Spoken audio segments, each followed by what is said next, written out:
abolishing the harms of the past necessarily means that you have to plan the future.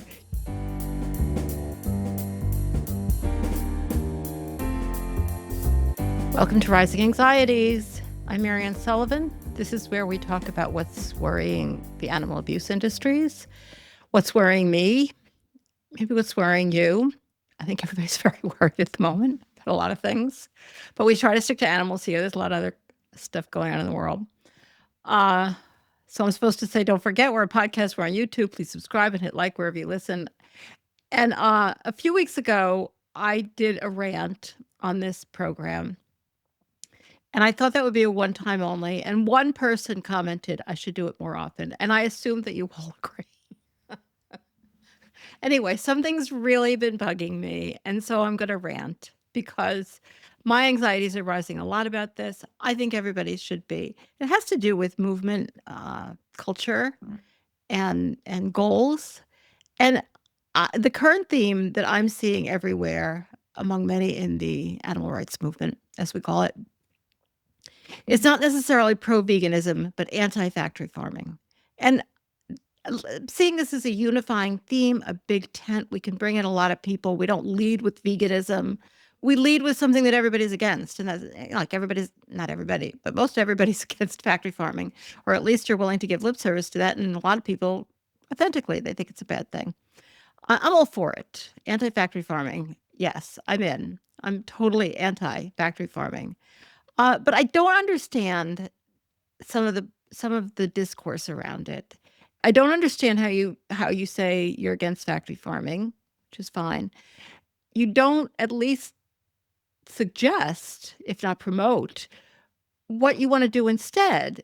I mean, factory farming is how we feed the world. It may not be how we want to feed the world. It may not be how we feed ourselves. But let's face it, it's a pretty important factor in feeding people. So at best, this just seems like kind of the fantasy put forward by Michael Pollan years ago with that book, implying that we can have small farms raising animals, quote unquote, humanely, and we can feed people in this way, which is just nonsense. It's a fantasy. We all know that by now. I don't think I have to go through the whole argument of why we can't scale small farms, or raise even close to the number of animals that we do now or want to, and at the same time treat them well and not destroy the planet. Like, no, I mean that can't be what people are. It can't be what people who are anti-factory farming but not mentioning what they're pro are thinking. So the general public might fall for this kind of nonsense because they don't like to think too deeply about these issues. But people in the movement can't be thinking that, and the listeners of this podcast certainly aren't know that doesn't make sense. So I'm just wondering, do we need to propose a real future to replace factory farming, not a fantasy? I just don't think you can be against something that is huge and not say what you're for. So, and I'm not saying that everybody's doing this. I'm hardly on top of everybody's discourse on this. So, this theory of change, this anti-factory farming big tent proposal, is to chip away, I think, at factory farming with either laws or more commonly negotiated agreements, corporate campaigns that institute some kind of reform, like cage-free. I don't think anybody has the illusion that that's getting rid of factory farming. Obviously, cage-free production is still factory farming. Maybe they do. I don't know. But I'm certainly not against this. I mean, as I say all the time, a higher circle of hell is better than a lower circle of hell. And though some dispute whether cage-free even is a higher circle of hell, I'm willing to accept that in many cases it is, for the sake of argument. I don't really know, but it does seem to be. And I'm all for putting animals in a higher circle of hell if that's the best that we can manage. But I'm assuming that there's a theory of change here that goes a little higher than that. What's the long-term goal? Is there a next step after cage-free? And, there are other campaigns. There's the Better Chicken Commitment, which is like slower growing breeds for the broilers and whatever. But I would think that one of the goals here might be to raise the price of meat, because if you're going to take better care of animals, it's going to cost money. I mean, That is a given. If you're going to take good care of animals, it's going to cost a lot of money, as anybody who has been to the vet recently is aware. Uh, but nobody's talking about that. Nobody's talking about raising the price of meat. One of the factors in all of these negotiations, the whole selling point, is that they're not going to raise the price of meat. Oh, it's not going to raise the price of meat at all. We can do this. We can get cage free, and eggs will be the same price. Um, so what are we doing here? If the goal is the secret goal to raise the price of meat without it letting anybody know that that's our goal, should I not even be talking about this? Uh, and if we actually propose reforms, if we get to the point where we're proposing reforms that we can't even make the argument that it won't raise the price of meat, like in any like major reform would, what do we do? Like, does everybody just then oppose it? I just don't understand exactly what eradicating factory farming, which I'm all for, actually entails. And I think it may entail different things in different people's minds, which is always a good way to come to an agreement. Any contract lawyer knows this. If the two parties are seeing the contract differently and each in their favor, it's easier to get those signatures on the bottom line. But it's a lot more likely to cause litigation in the future because you haven't really had a meeting of the minds. All right. But, is the end goal just cage-free and slightly modified factory farming? Maybe that's it. Maybe that really is the goal. And, if that's the goal, it's certainly a better goal than most people in the world have. It's small humane farms who treat their animals nicely. We know that that is not doable. Um, it's somehow getting such dramatic reforms, which I don't know how we would get, that people eat more vegan food because it's cheaper, or when cultivated meat comes online and gets cheap and available, they're more likely to jump and overcome their resistance to it because meat has become so expensive. Are we setting up for that kind of a scenario? That's going to be hard, but if that's the plan, I would love to know it. Maybe there's a reason for keeping it secret. I don't know what's going on here. And if we don't set forth now, if there's a reason to keep this secret and we don't set forth what happens when we get rid of factory farming, like, who's going to buy into it? Like, they're going to notice that both the industry and the meat eating public that doesn't want to quit meat eating but is willing to go for some reforms as long as they don't cost any money, they're going to notice if we're trying to make meat more expensive or largely unavailable. They're not unbelievably stupid. They may be bad, evil, whatever, but they're not stupid. It's very confusing. All right, so I don't have an answer in case you think I do.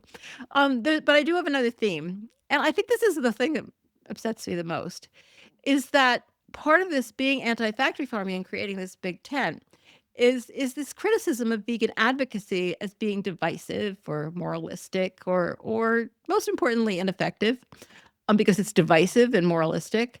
Like, it's gonna ruin the plan. If like, vegans get their backs up, which, sometimes they do, if they're disagreeable, which sometimes they are, it's gonna ruin the plan of being anti-factory farming. And there's an assumption that people who are themselves openly and passionately vegan can't work toward compromise with others if they think that what the others are doing, whether it's the slaughterhouse workers who, we have a lot of common cause with them. They're certainly being exploited by the industry, or small farmers who, are doing whatever they do. I don't understand. The ones who are raising meat, it's going to be really expensive and just there's not going to be a lot of it. Or legislators who, are not vegan, but like sometimes they're quite willing to listen. Sometimes they're actually vegan. I think this is nonsensical and ridiculous. That the idea that vegan people who are vegan themselves can't work with these people for change. There are people like that. There's a lot of them online, and God love them. I don't care if you want to stick to your guns. I have no problem with it. But when I think of the people I have met in this movement and in our flock, like just people, uh, who are doing things like bringing vegan selections to their church suppers and explaining why. I've asked, getting PhDs in environmental science to undermine factory farming, joining with friends and neighbors on companion animal issues, shelter issues, wildlife issues, and not hiding the fact that they're vegan. Getting plant-based options, uh, front and center in cafeterias, such a big part of this movement, and they're not telling anybody they have to be vegan. They're just telling people they can be vegan. And all these people, passionate animal advocates, quietly, but not silently, representing veganism and animals to other people. Like, what's wrong with that? That's like, what is wrong with that? And and representing that you don't have to eat animals. That makes it impossible for other people to listen to you. I don't think so, because it happens all the time. There are loads of people who have cracked the code on how to talk about animals and not eating them, and with people who do eat them. Uh, it doesn't make it impossible to have a conversation. Maybe I'm reading this wrong, but I just feel like there's this discourse out there that veganism, or at least out and proud veganism, is working against the animals. I don't think so. We all know that in the real world, to work toward common goals, you don't have to be strident or hide the vegan ball. It's not easy. We all know that too. And it doesn't always succeed, but neither does anything else. And we throw our bread upon the water and do our best. I just don't. I don't. There's so much thought processes going on in the movement right now that I feel like this is the same argument we've been having for 30 years, and at the same time seems new, and it's just a new way of having the same argument. It really drives me crazy. All right, I'm just going to add one final thought, which is kind of dumb because I'm not sure exactly what my point is, but I think it's interesting. We're constantly drawing lessons from the anti-slavery movement, the 19th century in the U.S. I mean, that's the one that people listening to this podcast know the most about. But I think there are some cautions to be drawn too. And I'm no expert here on the history. But one thing that movement, obviously, you don't have to be an expert in the history, got terribly, terribly wrong was in not dealing with the aftermath of abolition. They got rid of slavery. It's like getting rid of factory farms. Uh, it's not exactly, but sort of similar. And there there were clearly a lot of reasons for this, but things went very, very awry. And one of it is the reason is, of course, Abraham Lincoln was killed, and we're presuming he would have provided much greater leadership on the aftermath. But the end of slavery did not mean the end of misery. And it meant the beginning of the Jim Crow era, racism, exploitation, enforced poverty, celebrated discrimination. It was entrenched. It was entrenched. It was not. I think it was an improvement. I don't think anybody would say that slavery was better, but it was pretty bad for a lot of people. And I don't see an exact parallel with abolishing factory farming with ending slavery. They're not necessarily the same thing. And I'm not sure what you would replace factory farming with that would be the equivalent of the discrimination against African Americans in the South. I mean, it's not the same issue at all. But it is just a reminder that abolishing the harms of the past necessarily means that you have to plan the future. You can't just get rid of stuff, especially big stuff that is like running the world. People will find a way to replace it with something just as or almost as bad if they can. So you have to think about what it's going to be. And I'm sure there are many people out there who are doing exactly that. But the discourse I am hearing on the anti-factory farming movement, I would like to hear more. So people who were listening to people who were making sense of how we take this step by step. We don't we build the big tent on anti-factory farming, which I think is a great idea, and we build toward a more positive future, and we understand what that future looks like. I want to hear from all of those people. So if you have anything you're reading or writing or whatever that you think is particularly relevant, send it my way. I would really appreciate it because I'm not hearing the right stuff. All right, that was my, that was my rant. I am so embarrassed to do this. It just seems so ridiculous. But, as Jasmine always says, it's our podcast.